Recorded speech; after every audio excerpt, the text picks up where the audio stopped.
আসসালামু আলাইকুম, welcome to my channel. আশা করি সবাই ভালো আছেন। আজকে আপনাদের সাথে শেয়ার করব বেবিদের এই সুন্দর ড্রেসটি কাটিং ও সেলাই।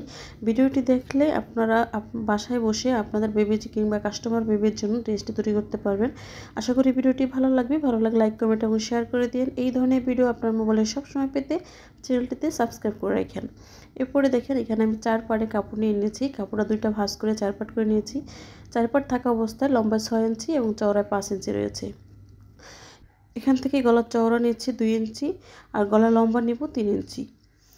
এখান থেকে ধরে নিচে দেখেন 3 ইঞ্চিতে একটা দাগ দিয়ে নিচ্ছি।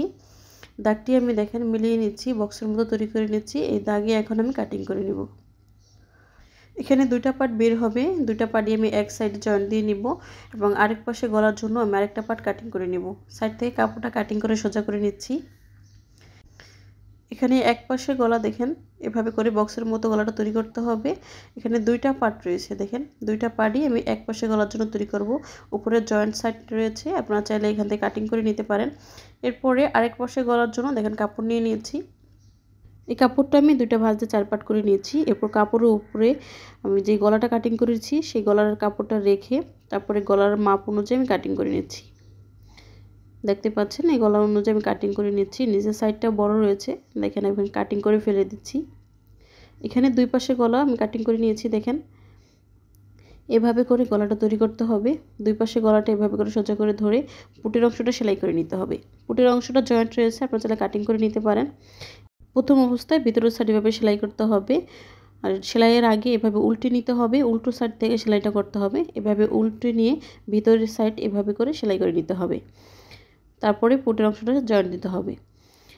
গলার অংশটা কাটিং করা হয়ে গেলে আমি গলার নিচের পার্টটা নিয়ে নিয়েছি। দেখতে পাচ্ছেন এখানে দুইটা পার্ট রয়েছে, সামনের পার্ট এবং পিছনের পার্ট। এই পার্টটি লম্বায় রয়েছে 10 ইঞ্চি আর চওড়ায় রয়েছে 30 ইঞ্চির মতো। দেখতে পাচ্ছেন 30 ইঞ্চি লম্বা রয়েছে। আমি এক সাইড থেকে 30 ইঞ্চি কাপড়টা কুচি দিয়ে নিব। এভাবে করে কুচি দিয়ে দিয়ে যে গলার পার্ট কাটিং করে নিয়েছি সেই পার্টের সাথে সেলাই করে নিব। এরপরে এই পার্টটা আর আরেকটা পার্ট নিয়ে নিয়েছি। এই পার্টের ডাবল, দেখেন এখানে 6 ইঞ্চি লম্বা রয়েছে আর চওড়া হচ্ছে উপরের পার্টের থেকে এই পার্টটা ডাবল হবে। দেখতে পাচ্ছেন এখানে 60 ইঞ্চি লম্বা রয়েছে আর উপরের পার্টটা 30 ইঞ্চি লম্বা। তার 30 ইঞ্চি লম্বার জন্য এই পার্টটা আমি ডাবল করে নিয়েছি, কারণ এখানে কুচি দিয়ে দিয়ে উপর পার্টের সাথে জয়েন্ট দেওয়া হবে আর নিচের সাইড থেকে চিকন করে ভাঁজ দিয়ে সেলাই করতে হবে। এরপর আমি হাতার জন্য কাপড় নিয়ে নিয়েছি। হাতার এখানে দুই পার্ট রয়েছে, দুইটা হাতার জন্য হাতের লম্বা নিয়েছি 3 ইঞ্চি আর চওড়ায় হচ্ছে 20 ইঞ্চি। এখানে কুচি দিয়ে দিয়ে আমি হাতা সমান করে নিব, এর জন্য বেশি নিয়েছি আর এক সাইড থেকে চিকন করে ভাঁজ দিয়ে সেলাই করে নেব। এরপর দেখেন সেলাইয়ে চলে এসেছি। সেলাইয়ের প্রথমে আমি গলার অংশটা নিয়ে নিয়েছি। গলার অংশটা এভাবে সব দিক থেকে ভাঁজ করে নিয়ে ভিতর সাইডটা সেলাই করে নিতে হবে। উপর থেকে একটা সাইড এভাবে সেলাই করতে হবে। নিচের দিকে এসে সুইটা কাপড়ের ভিতরে রেখে এভাবে ঘুরিয়ে নিতে হবে। ঘুরিয়ে নিয়ে নিচের সাইডটা সেলাই করতে হবে। নিচের সাইড সেলাই হয়ে গেলে একইভাবে সুইটা কাপড়ের ভিতরে রেখে কাপড়টা ঘুরিয়ে নিয়ে আরেকটা সাইড সেলাই করে নিতে হবে। এভাবে করে গলার একটা পার্ট সেলাই হয়ে গেলে একই নিয়মে আমি আরেকটা পার্ট সেলাই করে নিব। দুইটা পার্ট সেলাই হয়ে গেলে সেলাইয়ের ভিতরে যে কাপড়টা থাকবে কেচির মাথা দিয়ে এভাবে কেটে নিতে হবে, তাহলে উল্টানোর পরে শেপটা সুন্দর আসবে। বিশেষ করে কোণার এখান থেকে ভালো করে কাটিং করে নিতে হবে আর কাটিং করার সময় অবশ্যই খেয়াল রাখতে হবে যাতে সেলাইটা কেটে না যায়।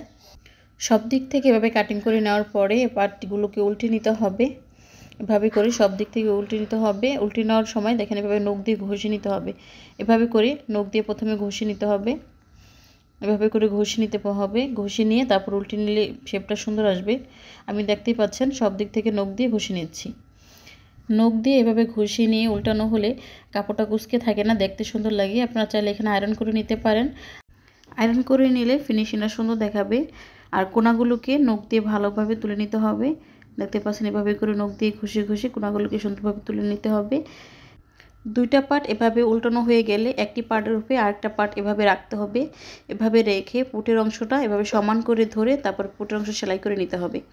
দেখতেই পাচ্ছেন দুই পাশের পুটের অংশটা একসাথে ধরে সেলাই করে নিচ্ছি। এখানে আমি ডাবল করে সেলাই করে নিব। এক পাশের পুটের অংশ সেলাই হয়ে গেলে আরেক পাশের পুটের অংশও আমি সেলাই করে নিব। দুই পাশের পুটের অংশ সেলাই হয়ে গেলে মেলে দেখাচ্ছি দেখতে কীরকম হয়েছে। দেখেন এভাবে করে মেলে নিতে হবে। পাঁচ পার্ট থেকে এভাবে করে মেলে নিয়েছি। দেখতে পাচ্ছেন গলার শেপটা কতটা সুন্দর এসেছে। আপনি যদি আয়রন করে নেন তাহলে ফিনিশিংটা আরও সুন্দর দেখাবে। এভাবে পুটের অংশটা ধরে ভাঁজ করে নিতে হবে। নিচের সাইড থেকে কুচির কাপড়টা জয়েন দিয়ে নিব। আমি কুচির কাপড়টা নিয়ে নিয়েছি। এখানে দুইটা পার্ট রয়েছে, দুইটা পার্ট থেকে একটা পার্ট সরিয়ে রাখবো। আরেকটা পার্ট থেকে একটা সাইড থেকে এভাবে কুচিগুলো দিয়ে নিতে হবে। কুচিগুলো সবগুলো কুচি এক সমান করে দিতে হবে, তাহলে দেখতে সুন্দর লাগবে। দেখতে পাচ্ছেন আমি কুচিগুলো দিয়ে নিয়েছি। এভাবে কুচি দিয়ে নেওয়ার পরে আমি মেপে দেখব যে উপরে পাটে সমান রয়েছে কিনা। দেখেন এখানে মেপে দেখছি কুচির কাপড়টা কিন্তু বড় রয়েছে। আমি এমন অবস্থায় এর কুচির ভিতরে আরও কিছু কুচি দিয়ে নিব। এভাবে করে মাঝে মাঝে কুচি দিয়ে আমি কুচি কাপড়টা ছোট করে নিব। দেখতেই পাচ্ছেন আমি কাপড় ছোট করে নিয়েছি। আমার মনে হচ্ছে এখন অ্যাকুরেট হবে। দেখেন এভাবে করে মেপে দেখছি একদম অ্যাকুরেট হয়েছে। এমন তো অবস্থায় দেখেন গলার কাপড়টা মেরে নিয়েছি। এরপরে কুচির কাপড়টা গলার কাপড়ের উপরে রেখে তারপরে নিচের সাইড থেকে সেলাই করে নিচ্ছি।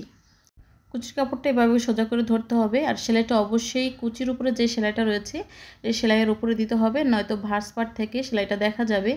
একটি পার্টের এভাবে কুচি দেওয়া হয়ে গেলে দেখেন মেলে দেখাচ্ছি দেখতে কীরকম হয়েছে। এরপরে আরেকটা পার্টও আমি কুচি দিয়ে নিব। এভাবে কুচি দিয়ে নেওয়ার পরে আমি যেই পার্টে কুচির অংশ সেলাই করে নিয়েছি গলার অংশটা এবং বডির পার্টটা এভাবে মেলে নিতে হবে। মেলে নেওয়ার পরে আরেক পাশ থেকে কুচির কাপড়টা এভাবে ধরতে হবে। এরপরে সাইড থেকে সেলাইটা করে নিতে হবে। গলার অংশের সাথে বডির দুইটা পার্ট আমি কুচি দিয়ে দিয়ে তারপরে জয়েন্ট দিয়ে নিয়েছি। এরপরে পুরো অংশটা ধরে এভাবে ভাঁজ করে নিতে হবে। দেখতে পাচ্ছেন দেখতে কীরকম হয়েছে। এরপরে বডির পার্টের নিচের সাইড থেকে আমি আরেকটা পার্ট জয়েন দিয়ে নিব। এখান থেকে দেখেন আরেকটা পার্ট জয়েন দিয়ে নিব। এর জন্য আমি আরেকটা পার্ট নিয়ে নিয়েছি। প্রথমেই সাইড থেকে একটা সেলাই করে নিব। চিকন করে দুইটা ভাঁজ দিয়ে আমি সাইড থেকে সেলাইটা করে নিচ্ছি। এই পর্যায়ে সবার কাছে রিকোয়েস্ট, যারা আমার ভিডিওটি দেখছেন ভিডিওটি সামান্য পরিমাণ ভালো লাগলে লাইক কমেন্ট এবং শেয়ার করে দিন। আর এই ধরনের ভিডিও আপনার মোবাইলে সব সময় পেতে চ্যানেলটিতে সাবস্ক্রাইব করে রাখেন। সাবস্ক্রাইব করার পরেই সাথে থাকা বেল বাটনটি অন করে রাখবেন, তাহলে নতুন নতুন ভিডিও আপলোড দেওয়ার সাথে সাথে আপনার মোবাইলে নোটিফিকেশন পৌঁছে যাবে। দুই পার্টই আমি সাইড থেকে সেলাইটা করে নিয়েছি। এরপর অপর পাশ থেকে আমি কুচিগুলো দিয়ে নিব। কুচিটা দিব আমি 1/2 ইঞ্চি নিচ থেকে, কাপড়ের যে বর্ডারটা রয়েছে বর্ডার থেকে 1/2 ইঞ্চি ভিতরে আমি কুচিটা দিয়ে নিচ্ছি। এই কাপড়টা উপরে বডির পার্ট থেকে ডাবল রয়েছে, এই কুচি দিয়ে দিয়ে বডির পার্টে সমান করে নিতে হবে। দুইটা পার্টই আমি কুচিগুলো দিয়ে নিয়েছি। কুচি দেওয়া হয়ে গেলে দেখেন আমি বডির পার্টের সাথে এই কুচির অংশটা মেপে দেখব যে সমান রয়েছে কিনা। আমি বডির পার্টটা নিয়ে নিয়েছি। বডির পার্ট থেকে এভাবে করে সমান করে ধরে তারপর মেপে দেখতে হবে সমান রয়েছে কিনা। দেখেন একুরেট রয়েছে। এখন আমি বডির পার্টের সাথে কুচির অংশটা সেলাই করে নিব। বডির পার্টটা এভাবে মেলে নিতে হবে। বডির ভাঁজ পার্ট আর হচ্ছে কুচির অংশ ভাঁজ পার্ট দুটা একইভাবে ধরতে হবে এবং একটি পার্টের উপরে নিচের পার্টটার উপরে কুচির পার্টটা রেখে তারপর সেলাই করতে হবে। বডির পার্টের উপরে কুচির পার্টটা রাখতে হবে। এরপরে কুচির যে সেলাইটা রয়েছে সেলাইয়ের উপরে সেলাইটা দিতে হবে। দেখতে পাচ্ছেন বডির পার্টের উপরে রেখে আমি সেলাইটা দিয়ে নিয়েছি। সেলাইটা দেওয়ার সময় কুচিগুলো ঠিক করে নিতে হবে হাত দিয়ে। দেখেন দুই পাশ থেকে কুচিগুলো ঠিক করে নিতে হবে। এভাবে করে সোজা করে ধরে বডির পার্টের উপরে তারপর কুচির অংশটা রেখে সোজা করে সেলাই করে নিতে হবে। সেলাইয়ের সময় অবশ্যই খেয়াল রাখতে হবে সেলাইটা যাতে নিচের পার্ট এবং উপরের পার্ট দুইটার উপরেই পড়ে। একই নিয়মে আমি আরেক পাশের কুচিও সেলাই করে নিব। কুচির অংশটা সেলাই হয়ে গেলে আমি আপনাদের মেলে দেখাচ্ছি দেখতে কীরকম হয়েছে। দেখেন দেখতে কতটা সুন্দর লাগছে। একই নিয়মে আরেক পাশের কুচির অংশ আমি সেলাই করে নিব। দুই পাশের কুচির অংশ সেলাই হয়ে গেলে পুটির অংশটা ধরে এভাবে দেখাচ্ছি। দেখেন দেখতে কীরকম হয়েছে, লুকটা কতটা সুন্দর এসেছে। এরপরে দেখেন বডির পার্টটা মেলে নিব। এভাবে করে বডির পার্টটা মেলে নিতে হবে। মেলে নেওয়ার পরে আমি হাতার অংশটা জয়েন্ট দিয়ে নিব। হাতার কাপড়টা নিয়ে নিয়েছি। হাতার কাপড়টা নেওয়ার পরে প্রথমেই এক সাইড থেকে চিকন করে একটা ভাঁজ দিয়ে সেলাই করে নিতে হবে। দেখতেই পাচ্ছেন এভাবে করে একদম সাইড থেকে সেলাইটা করে নিতে হবে। ভিডিওটি দেখার পরে আপনারা মতামত কমেন্ট বক্সে জানাতে পারেন। আর যদি নতুন কোনো ভিডিও দেখতে চান তাহলে তাও কমেন্ট বক্সে জানিয়ে দিন, আগামীতে সেগুলো দেওয়ার চেষ্টা করব ইনশাল্লাহ। দুটি হাতারই আমি এক সাইড থেকে সেলাই করে নিচ্ছি। এক সাইড থেকে সেলাই করে নেওয়ার পরে আরেক সাইড থেকে আমি কুচি দিয়ে নিব। দেখতেই পাচ্ছেন আরেক সাইড থেকে কুচিগুলো দিয়ে নিচ্ছি। এক পাশে কুচি দেওয়া হয়ে গেলে আমি আরেকটা হাতারও এক পাশে কুচি দিয়ে নিব। দুইটা হাতা কুচি দেওয়া হয়ে গেলে বডির পার্টটা মেলে নিয়ে বডির পার্টের উপরে হাতার অংশে এভাবে হাতার কাপড়টা উল্টো করে ধরতে হবে। বডিটা ভাঁজ করে ধরতে হবে আর হাতার কাপড়টা উল্টো করে ধরতে হবে। দুইটা একসাথে করে সাইড থেকে সেলাই করে নিতে হবে। এক পাশে হাতার জয়েন্ট দেওয়া হয়ে গেলে আমি একই নিয়মে অন্য পাশে হাতাটাও জয়েন্ট দিয়ে নিব। দেখেন একটা পাশে হাতা সেলাই হয়ে গেছে। দুই পাশে হাতা আমি জয়েন্ট দিয়ে নিয়েছি। এরপরে পুটের অংশটা এভাবে করে ধরতে হবে, ধরে জামাটা উল্টে নিতে হবে। উল্টে নেওয়ার পরে হাতার নিচ থেকে দেখেন এভাবে কাপড়টা ধরতে হবে, হাতার নিচ থেকে এভাবে কাপড়টা ধরতে হবে। বডির কাপড় এবং হাতার কাপড় সোজা করে ধরে তারপর সাইড থেকে সেলাই করে নিতে হবে। দেখতে পাচ্ছেন বডির সাইডটা সেলাই করে নিচ্ছি।